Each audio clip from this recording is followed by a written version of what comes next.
Hello and welcome to this course on dashboarding in Excel. As you can see, we can create bar graph, line chart, and pie diagram. And not only that, we can also create customizable graphs and charts using dashboarding in Excel. Let us look at the topics that we are going to cover. The first is, what do you mean by a dashboard? So we'll look at the definition of the dashboard. We'll look at the advantages of creating a dashboard.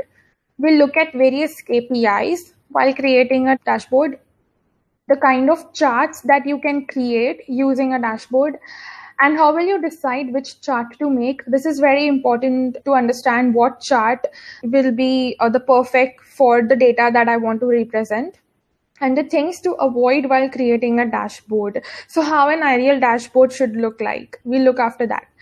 So what is a dashboard?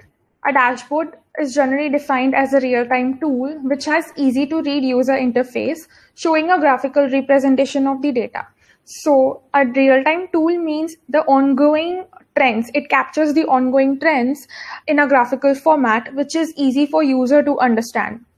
Now, dashboards is one of the very useful, interactive, and important data visualization feature of Excel. It helps in creating the detailed analysis reports. So if you have heard about MIS reports, it is more of in a tabular format, including charts and graphs. So you can use your dashboard skills in creating those reports, which actually is a very important tool of Excel in data visualization. So it is an efficient way to extract data into actionable insights. What do we mean by actionable insight over here? Actionable insight are nothing but decision-making insights.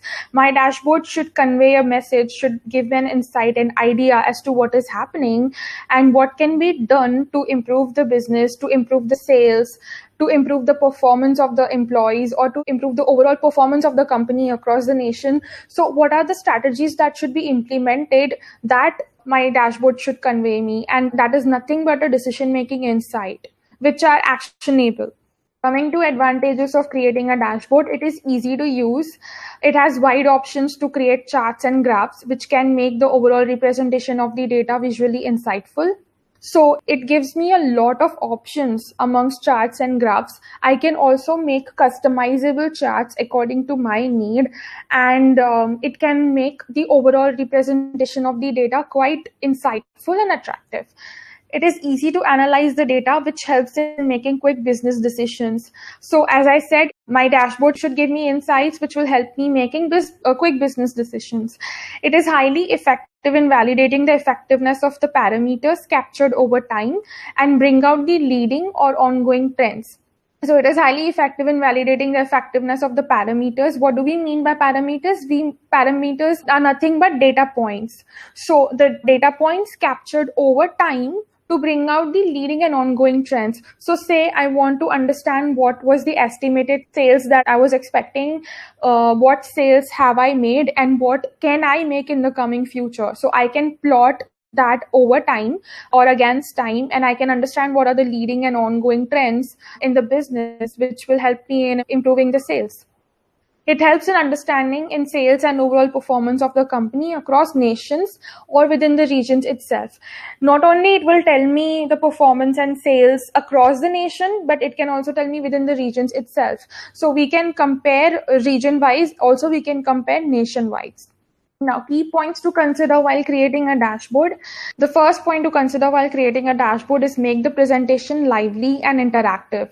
So my presentation or my dashboard should be lively. It should convey the right message that I want to convey. And not only that, but it should also be interactive. It should interact my audience. It should connect with my audience. Second thing is know your audience. Knowing your audience is important because at managerial level, you will include analysis. And at CEO level, you will include business level analysis. Now, keep the charts and graphs concise and insightful. Here, concise meaning that keep them short and sweet, but also it should be in a detailed format. Avoid fragmenting the data. So if I keep everything on the first screen itself, it will help me avoiding the scrolling through that I'll have to go through while I'm presenting my dashboard. So avoid fragmenting the data.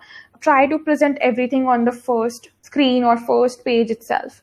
Try to use form controls. What are form controls and how to apply them? We'll look them in the coming lecture. Now, what kind of charts can you create in a dashboard? dashboard. First being line charts. Line charts are used to depict trends in data and illustrates its progression over time. So I have plotted GDP comparison between USA and Australia. So I've shown two lines over here. The first is Australia.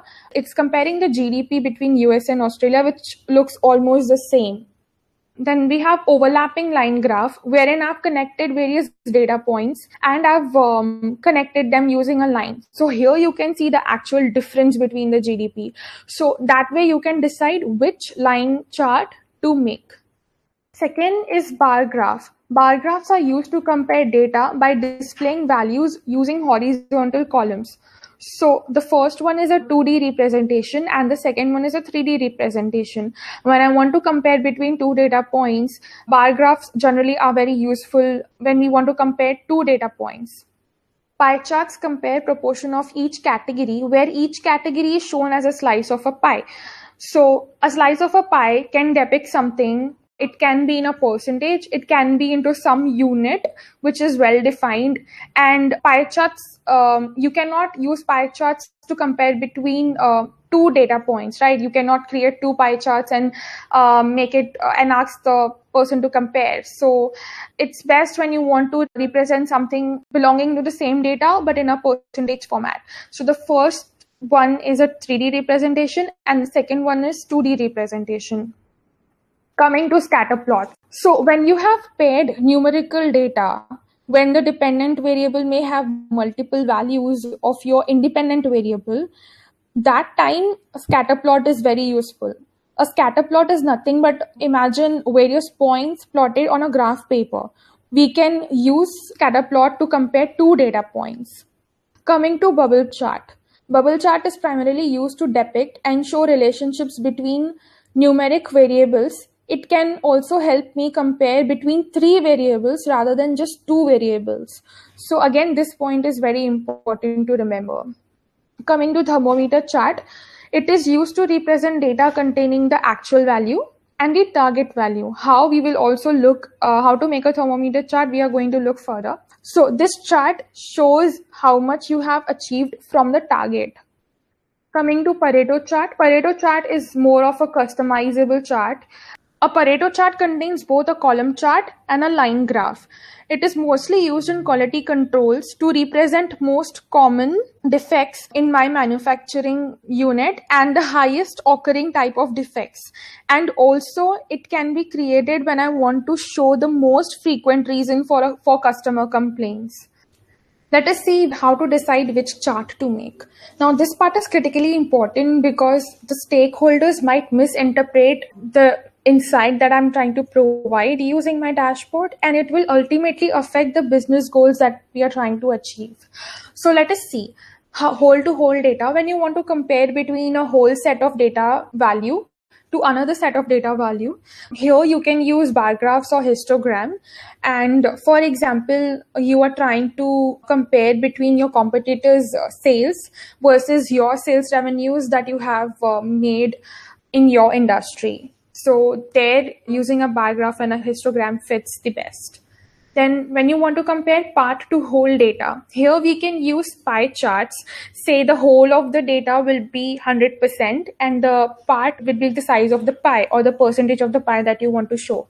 So the example would be comparing the sales generated by individual products with the total sales enjoyed by the firm. So here total sales would be 100% and the percentage of the sales would be individual product. Coming to time series, so anything plotted against time, usually a line graph or a Pareto chart fits the best here. So it will show the value change over time. Say when you want to plot a inflation rate or GDP, or you want to plot the sales. So a chart showing sales revenue over the last 5 years or profits over the last 12 months. That being the example, you can create a line graph when it comes to time series. Then correlation. So say for example, I want to understand the relationship between two variables or the association between the data series, for example.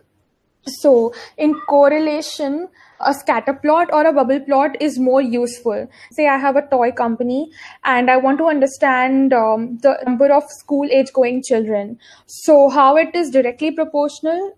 So, we are understanding the relationship between the sales of the toy and the number of school age going children. So, a bubble chart or a scatter plot is more relevant to the correlation kind of data.